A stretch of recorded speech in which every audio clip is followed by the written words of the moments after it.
Welcome back, baby, to another Victory Monday with the Northern Steel Podcast. Woo! Although it is a Thursday, but we're going to call it Victory Monday regardless. Welcome back to the Northern Steel Podcast. My name is Dominic. This is Chris, and we are reviewing the Steelers' victory over the Week 2 Broncos, as well as maybe previewing this upcoming game. Of course we are. You listen to the podcast, You know the drill. But was the game exciting? Was the game flashy? No, but a win's a win, and the Steelers beat the Broncos. But if you missed that game because you're too busy corralling giant show ponies in the mountains and the Everglades of Colorado, do we have the highlights for you? Wow.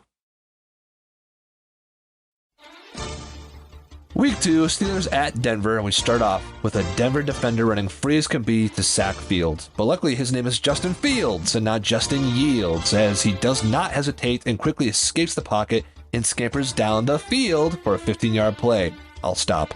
Later in the red zone, Fields again rolls to his left and delivers the bread softly into the basket of Pat Freiermuth, gracefully landing 3 less than a baker's dozen of toes before rolling out of bounds and almost rolling over this cheerleader. However, the fun stops briefly on 1st and goal when Justin Fields is standing in the pocket, taking his sweet time, thinking about the subtle accent differences between Pittsburgh and Chicago, and is taken down, don't you know? Still looking for the first touchdown of the season. Who's it going to be? A Pickens fade? A Najee run? A Fields keeper? A Boswell fake pass? Incorrect. The first touchdown of the season goes to, that's right, Darnell Washington. It's about time somebody uses this man in the end zone. I mean, he's 7 feet tall, 300 pounds for God's sake, and he can catch. I know he can block too, but you think a little DB is stopping this mountain? Get real.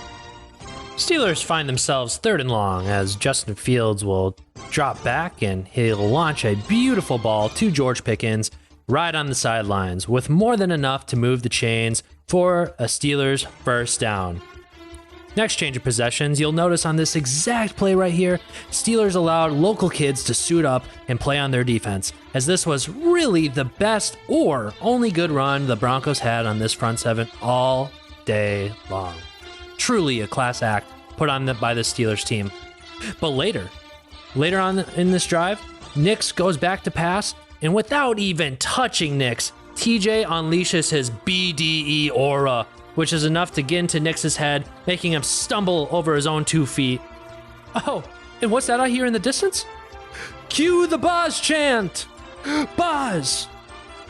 Maybe more to come later. But Boswell goes back for a 21-yard attempt, and he nails it, baby, right through the uprights, giving the Steelers a 10-0 lead, going right into halftime. 3rd quarter now, and Robert Nix finally throws a pass down the field to Cortland Sutton, making his first catch of the day and only catch of the day. Welcome to JPJ Island, by the way. When the Broncos are moving the ball as poorly as they are, you know what that means. When you can't move past the sticks, it's time to pull out the tricks. And the Steelers, falling for this 100% of the time, do so again as Bobby Nix launches it deep to Reynolds inside the 10-yard line. Are the Broncos going to finally score some points? Well, not if Bobbert Nix has something to say about it, as he goes back to pass, locks onto Cortland Sutton in the end zone, and throws it right to the Steelers for the interception. That's Corey Trice, real name, no gimmicks, crushing the dreams of Bronco fans and proving Steelers fans right who were excited about him last year. Great work, kid. Nothing to note offensive apparently, but they do get in field goal range for the MVP Boswell to hit another 50-plus yarder, and he does so with ease. Classic Boz. You know, and at this point, the Steelers, they're just tired, simply allowing the Broncos to drive down the field. They are tired. I'm tired of watching. I mean, these are just simply lowlights. But was it good enough for them to score a touchdown? No. They have to settle for a field goal. Steelers up 13-3 with 10 minutes left as Broncos start scratching away at that lead. But you know what? We will skip the Steelers' next drive because it's not worth showing to you. But we will show you the only other good pass play the Broncos had all day. But the biggest question that I'm going to ask all you fans at home is, will this be good enough to score a touchdown? Will this be the drive for them to cut the lead even further? Do you have an answer? No! As they have to settle for yet another field goal. Wow. And they almost miss it. Broncos cut the lead to 7. And so, no onside kick from Sean Payton. 1 second left, and B.O. Nix throws an absolute stinker. Picked off by KZ, and the Steelers win, only needing 13 points to beat these Mountain Show ponies. Orange Pony Club, let's ride. And that's the way the game went, Chris. Not flashy, not exciting, heck, barely even fun. But a win's a win. The Steelers got the dub there. Sometimes it just felt like a 3-hour staring at paint dry kind of a game, but we made it through it with a W, and that's all that matters. It really is. And, not much to report from that game except for I would say, again, penalties were really slowing down the Steelers and potentially getting more points. Pickens could have had more yards, but holding penalty by Broderick, who did get benched in this game for committing 3 penalties out of 4 plays in a row. He got benched and put in by Troy Fautanu, who had a great game.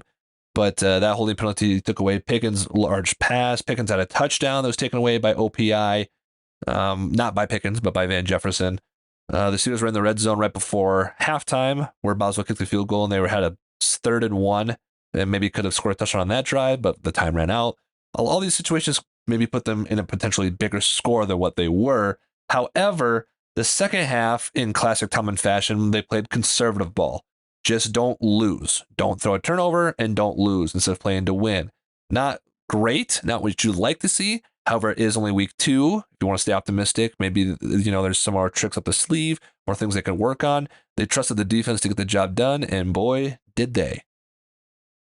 Amen. Yeah, I could not agree more. The game showed us quite a bit. And honestly, if there's one thing that we know that stands true about the Steelers team, that probably has been the case for us the last few years, is this defense is serious. And honestly, I can even bring up the last few years, because even though we've been very much a bend not break defense, there have been years where we either struggle very hard on the running game, or we're allowing 1 billion yards to the passing attack. But you know what? And granted, maybe people will make the argument, look at the opponents we're playing. What? We have let up 16 total points against these teams, against the last 2 teams, against Kirk O'Chains and the Falcons, and now the Broncos.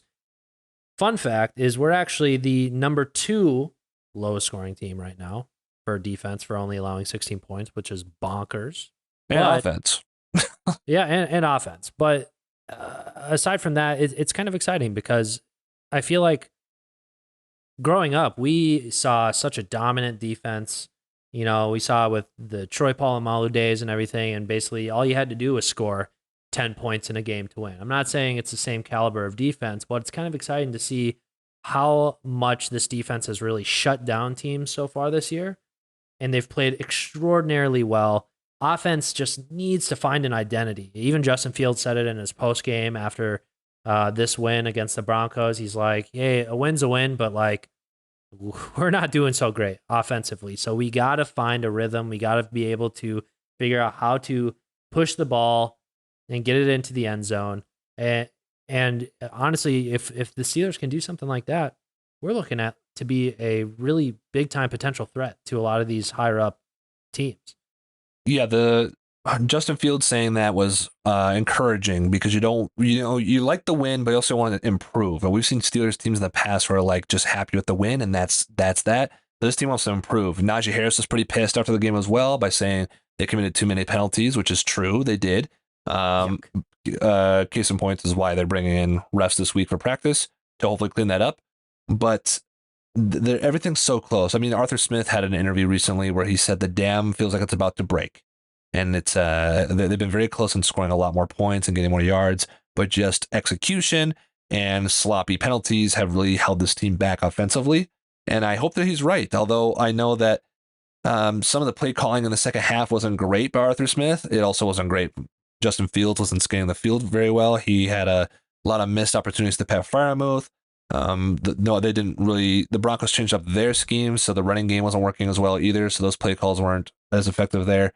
And Arthur Smith did talk about this week into this next game against the Los Angeles Chargers, that the way they won these past 2 games is not going to be the recipe that works for this one. So that's actually encouraging to hear, because I feel like Matt Canada would be like, well, this is what's working, so I'm going to keep doing this, and there's no game plan. And now we haven't seen this yet, but that's what I'm hoping for. I'm hoping for actual coaching, hoping for actual changes, and not to say that we're doing really bad, but if Arthur Smith recognizes that we need to score more points and do these things, and we also can't play the exact same game we played against our first two opponents, like we do against the Chargers, that things have to change. That's optimistic for fans to hear. It is. It's very, very encouraging to know that they are not willing to just settle with where they're at. And I think that was the biggest problem the last few years with Matt Canada. I mean, God, when we were talking about change last year and needing a change, the biggest change that they did was they took him out of the booth and put him on the sidelines. It's like they really didn't do a whole lot. Granted, we ended up doing a little bit better after that point, but at the same time, the Steelers, I feel like for years and years, have been very focused on not giving into change, to not evolving with the game. And it's actually nice to hear these comments. Now, if they actually do it, that's one thing, but I have faith that, there's different schemes going to be drawing up. We're going to be facing different defenses, harder defenses, better teams that will be not being shut down to 6 points, most likely, hopefully, but most likely not. So we got to open up the playbook. We got to get other guys involved.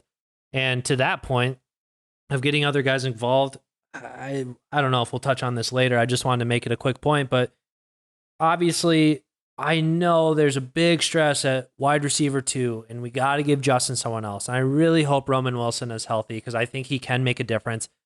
However, watching some of the plays from last week, as Dom noted, especially in the second half, he's very much just looking at Pickens. A great option to look at, but at the same time, look at your other options, give them a chance to make plays. Some of those guys are getting open and could definitely move the chains for us. So if we can keep progressing, getting those good looks in, and Justin Fields can grow and this offense can grow, it's going to look pretty. Yeah, absolutely. And that being said, I think it's a good segue to lead into this upcoming game against the LA Chargers, the home opener for the Steelers. About time. Woohoo! They've played some, the Falcons are a pretty decent team. Broncos, not so much, but this is going to be a good test. The Chargers are 2-0. They've been playing a very similar style of football to the Steelers these past 2 weeks. They've been running the ball effectively, better than the Steelers, I would say. And their defense is playing top 5 level right now. However, they have played the Panthers as one of their games, but I digress.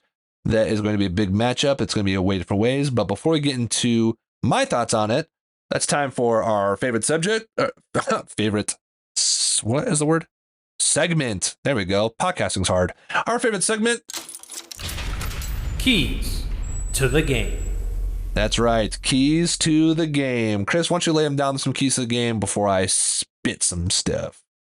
Well, as you know, this is going to be a tougher opponent. At least I believe it is. I think Jim Harbaugh is running a tight ship over there in LA, and they have been absolutely killing it on the ground. So the first thing for me is this is going to be a big test for this front seven. I mean, we've faced the Falcons, who typically have a good running attack, and we pretty much shut them down. The Broncos, I mean, not really as of late, but the Steelers defense has been phenomenal on the run. I believe we're in the top 5 rankings for run defense. So this is going to be the biggest challenge yet, especially going up against a revamped and revitalized Chargers offensive line and J.K. Dobbins. Dude's been looking good. I think he's getting like 130 yards plus both 2 weeks, one against the Panthers. Take that as you will. But still, numbers do not lie, and it's going to be a fierce battle. So it's going to be a big challenge for them. So if we can contain that running game, that's going to be a huge, huge, huge thing for this team. We cannot allow that game to open up at all. So obviously, I think they will have some solid runs here and there, but we cannot allow anything too big or any big touchdown runs. So first things first, let's neutralize the ground game defensively. Second key to the game, penalties. Hello, did we see this one coming? I don't think so. Maybe you did, maybe you didn't. But Steelers were absolutely atrocious last week. getting so many of our huge plays called back, which heck could be an argument as to why we're not scoring as much, because that would have been quite a few more points last week that we would have gotten. But besides that point, Steelers did bring in some refs to practice over the last week, and so hopefully that'll help clean up the game a little bit. Granted, we're playing a very clean, safe, no turnover game, but at the same time, we can't allow ourselves to lose in the penalties. All right, that takes us out of field goal range, out of any points really, and really stalls drives and pushes that motivation into the ground. So we got to play a clean game and really minimize the penalties. And last but not least, offense has to find ways to get the ball downfield. I mean, look, we are not a high-scoring team right now. Hopefully that changes. But when I brought up earlier that we are the second lowest scoring defense in the NFL, you know who's number one? The Chargers. They have let up 13 points in 2 weeks. Again, Panthers, whatever. But still, that is beside the point. They have a pretty solid front seven as well. And so I don't know if Najee's going to be as much of a impact to this game. It'd be nice to get that game going, but this is going to be a big time for both our receivers and tight ends specifically. God, I'm trying to think of the guy on Asante Samuel Jr. He's out there, but he's not really doing super great or hasn't been as star-studded as he. It's hard to say. I know his rookie year was so good. Yeah, but it's tough to say. Yep, and then obviously they have Derwin James too back there, and I mean he's been solid for years, but obviously he's getting older. But definitely, you know, we've done well eliminating other safeties like Justin Simmons and Jesse Bates, and so obviously I think this is a big time to get other guys involved. Hopefully we can get the passing game going. If there is a game that I think Fields should break that 200 mark, should get more than a passing touchdown or a passing touchdown in general, it's got to be this game against the Chargers. Dom, thoughts?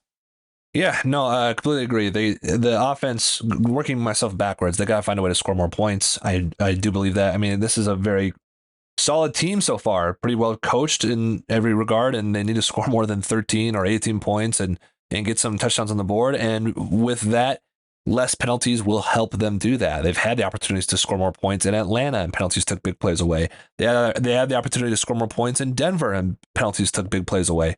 So they have to clean those up if they want a chance to stay competitive, and I think it's something they're going to need to do. From the run game side, it is going to be the Steelers' biggest test. I think the Steelers, yes, Bijan Robinson's good. Yes, the Falcons' line is pretty decent. I actually thought the Broncos' line is pretty decent. They held up really well there. But this is a new monster, and I'll go over the players in a second, but the Chargers have just a really, really good-looking O-line on paper, regardless of rookies that are on there.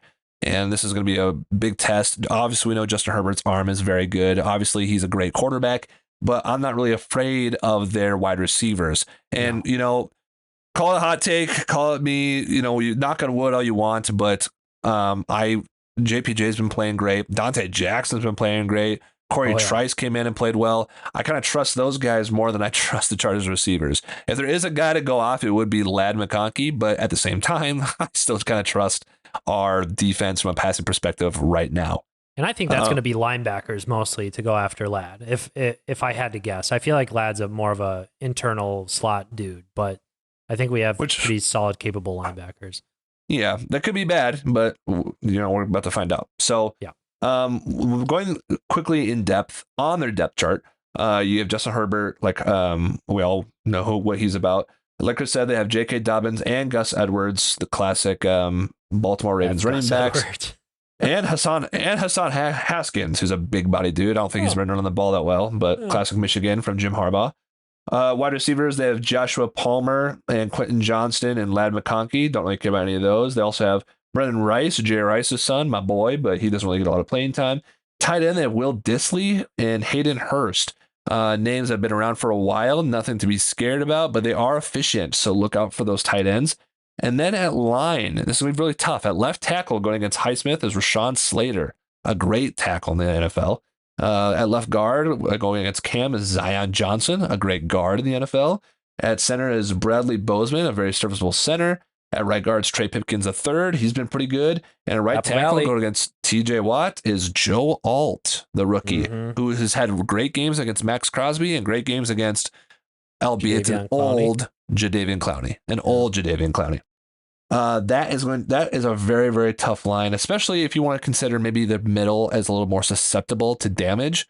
Can Highsmith and TJ get pressure at all? I know you guys, if you're a Steelers fans listening, we believe in TJ. Obviously, he's a beast. He's a tank. Joel's been playing really good, and I'm not just going to sit here and say, well, Joel's a rookie, so TJ's got his number, because that doesn't work out in the past. It also depends on how they scheme TJ. It depends on what they want to do about it. But I mean, they brought I would the house love last week. Yeah, I would love for TJ to rack up some sacks on the rookie and kind of bring the whole Chargers fan base down to earth, because every week it seems like someone needs to start talking trash. And then every week, if the Steelers win, I get to rebuttal. I don't talk trash first. I just have to rebuttal afterwards. But that's going to be a tough part of their defense, and that's where the running game comes in. That's why they're so strong at running the ball. On defense, on their front part of their line, not great, which is good because Najee's been running so well between the guard and the center. It's Morgan Fox, Otto, no, Octavius. sorry, Otito Agbanya, or something. I apologize. And Puna Ford. None of those names really scare me whatsoever. That's how the middle of their line stacks up. So I think we could do some damage against those guys with James Daniels and Zach Frazier. But on their outside, 4 tackles with Troy Fautanu getting his first official start, and Dan Moore, who's been actually elite left tackle pass blocker this year. We'll see if you can keep that up against these guys, because they're going to go up against Joey Bosa and Khalil Mack, respectively. And even their backups are good. We got Tuli Tuipulotu, Tuli Tuipulotu, and classic Bud Dupree. So the outside edges on that attack are going to be great players. We know that. However, we do run well up there, but Fields has been pretty good at not taking sacks. He's going to have to be on high alert to not take more sacks from those guys. Inside linebackers, you got Deion Henley, who we scouted here on the draft or on the podcast. Take a listen to that. Denzel Perryman, who usually has our number, and Junior Colson, another Michigan guy. Cornerbacks, Asante Samuel Jr., who we talked about, had a great rookie year, and okay year last year. Derwin James, who's been off and on injured throughout his whole career, but can be really good. Free safety, Alohi Gilman. Don't know you. I apologize. Can't be that good. And the other cornerback is Christian Fulton. He's okay, but it's been the Pickens show. Now, Pickens has gone against AJ Terrell and Patrick Surtain in back-to-back weeks, and I think has gotten the better of both of them. Yeah, absolutely. I don't think either of these cornerbacks worry me in terms of Pickens getting the ball. But like Chris said, I think you also need to spread the ball around more than just Pickens. That's everything warmed up for the game. I think this game's gonna be really tough. I do think the Steelers, if they play the way they have been offensively, Chris, I think they could lose this game, unfortunately. Yeah. But we just laid out all the ways they can win it, and it's at home. It's a home opener. We'll see what happens. Absolutely. Let's get it. All right, let's wrap this up. This is a shorter podcast. We got stuff to do. It's a Thursday, and you guys don't want to listen to this all day long. I mean, get real. You want to listen to these two guys yapping their mouths off? Not really. So let's go through Let's go through the week 3 picks. Do it. I boasted about us knowing ball last week, and then we sucked butt this past week. So yeah, we'll see how this one goes. But for tonight's game, we got Patriots at Jets. Jets, I guess. Yeah, I'm gonna go Jets because they're at home. But Patriots, I mean, they're borderline almost 2-0. Yeah, they're surprising, man. Beat the Bengals. They almost beat the Seahawks, and that game went to overtime. I mean, they could win this game. It wouldn't shock me if they did. But I will go Jets for right now because it is at home. First time the Jets, I think, are playing at home so far this season too. It's also their home opener. Then you got, unfortunately, the Giants at Browns. Dude, I could not be a bigger Giants fan this week, but Browns, unfortunately. Yeah, because we all have make-believe dreams, but unfortunately, the Browns, I think, are winning this game too. Who has the worst quarterback, though? That's the debate. Daniel Jones or an assaulter? Who would you take? Tell me. You tell me, fans. Who'd you take without consent? Anyways, Eagles at Saints. Saints. I'm not picking against them until they give me a reason to. They've been crazy. If you have been listening to the podcast when we were trying to find an OC, no offense to Arthur Smith, if you're listening, I know you are. We really wanted Clint Kubiak super bad, and he's been on fire with the Saints, just dialing up touchdown after touchdown. I think every drive Derek Carr's been out there, they've been 15 for 15 on touchdowns. Yeah. So I have no reason to pick against them either. So I'm going to go Saints. Where 2 weeks ago you would ask me, and I would have said Eagles for sure. Oh, Gotta go Saints. Next up, Texans at Vikings. Another good game.